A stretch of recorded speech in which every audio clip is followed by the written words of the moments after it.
هاي، عاملين ايه؟ يا رب تكونوا بخير. تعالوا نعمل مع بعض كيكة سهلة وسريعة وتقدروا تعملوها كل يوم في الخلاط وبكل سهولة.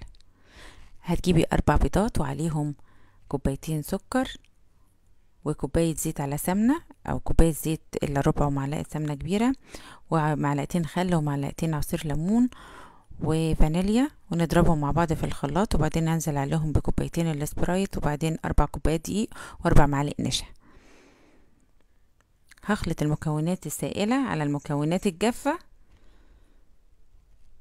وبس. شوفوا الكيكة بتبقى سهلة وسريعة ازاي، كله في الخلاط. بخبطها كده خبطتين كده على الترابيزة، وبعدين نحطها في فرن 180 درجة لمدة نص ساعة أو ساعة إلا ربع. دي صينية مقاس 25 في 30. طبعا المفروض ما نقطعهاش وهي سخنة، بس سهلة وجميلة. وشوفوا علوها قد ايه يا جماعة، جميلة جدا وهتحبوا تعملوها كل يوم. ما تنسوش تتابعوني وتعملوا الفولو واللايك والشير. باي باي.